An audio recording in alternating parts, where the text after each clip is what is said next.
मुझे एक बात बताओ, जल्दी जल्दी इंस्टेंटली आके एकदम से ऐसा प्ले मिल जाना जिसे नाम बन जाए, how difficult you thought it is?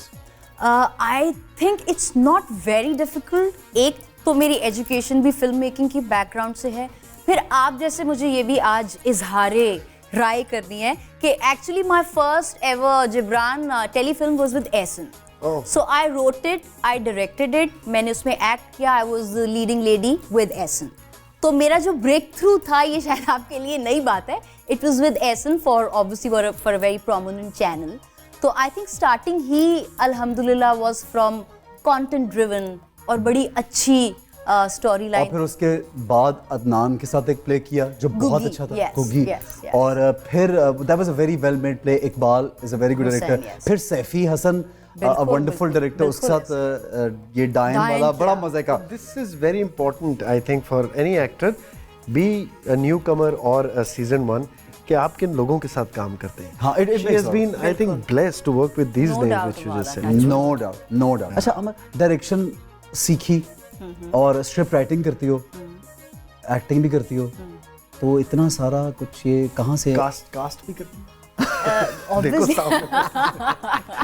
हाँ, बस वो प्रोडक्शन मेरी थी, वो जो टेलीफिल्म की प्रोडक्शन थी, वो चश्मे नम की वो मेरी। ये खुद बहुत बड़े मल्टीटास्कर हैं, डांस सबसे अच्छा ये इंडस्ट्री में करते हैं। So I think with you two guys around, then I don't need to worry, है ना, producer, director. हाँ, actually I just have to give dates. बिल्कुल। अच्छा, तो I don't know if people, everyone knows, Freya Jabeen हमारी एक बहुत ज़बरदस्त आर्टिस्ट हैं, बहुत अच्छी, यूनिक, स्पेशल आर्टिस्ट। और वो सिर्फ एक ज़बरदस्त आर्टिस्ट नहीं, बल्कि मैं तो ये कहूँगा, because I know her so well, वो एक ज़बरदस्त औरत है। और मैं ये ज़बरदस्त इसलिए कि उन्होंने इतनी मेहनत की है, और मेहनत क्यों की है?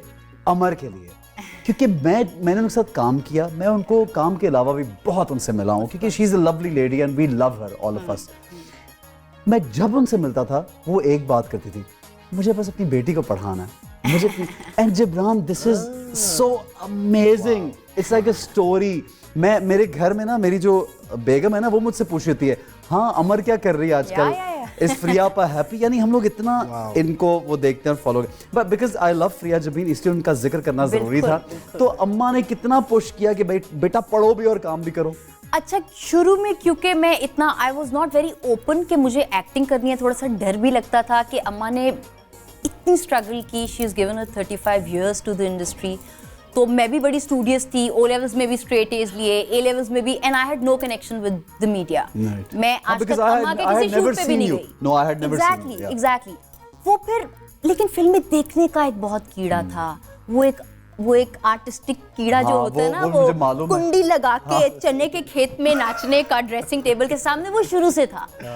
तो when I did my A levels, तो उसके बाद मैंने अम्मा को बोला कि मुझे तो इस फील्ड में आना है।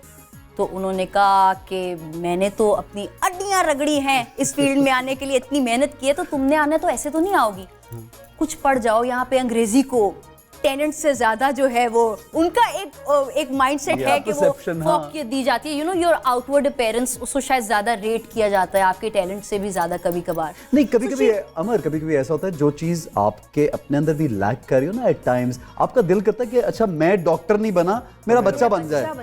तो इसलिए एजुकेशन एंड ऑल दैट, ये बड़ा एक अहम पॉइंट है। आई थिंक जो आजकल, back in the days there was a time when it was only about talent.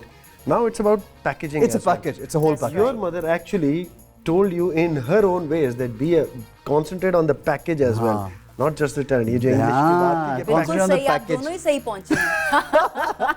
देखा, हम पहले पहुंच गए। बिल्कुल ऐसे ही है। तो कितनी फिर मेहनत, अम्मा को देखा मेहनत करते हुए, लगता था कि अम्मा ने बहुत मेहनत की। बहुत ज्यादा। I think I feel no shame in saying, कुछ लोग कहते हैं कि जो एक्टर्स के बच्चे होते हैं, they are like a by product nepotism का, शायद उनको इतनी स्ट्रगल नहीं करनी पड़ती, और मुझे इस चीज़ में कोई शर्म महसूस नहीं होती, क्योंकि मेरे से पहले एक जनरेशन थी मेरी अम्मा की, जिन्होंने अनथक मेहनत की, जिन्होंने अपनी पूरी जिंदगी एक वो स्ट्रगलिंग फेज में वो रही, ताकि उनके बच्चों को वो शायद ना करना पड़े। बिल्कुल। So first break was obviously very easy, but then again, I think after first break, if you have it, only then you survive. वो तो फिर आप अमिताभ बच्चन के बच्चे भी हो तो उनको भी फिर कुछ नहीं हो पाता। बड़ी बात कर देख बड़ी लिया आज गहरी बात आपको करके देख के। बड़ी गहरी बात करके। बोल एंटरटेनमेंट के शोज देखने के लिए हमारे चैनल को सब्सक्राइब करें और बेल आइकन पर क्लिक करना ना भूलें।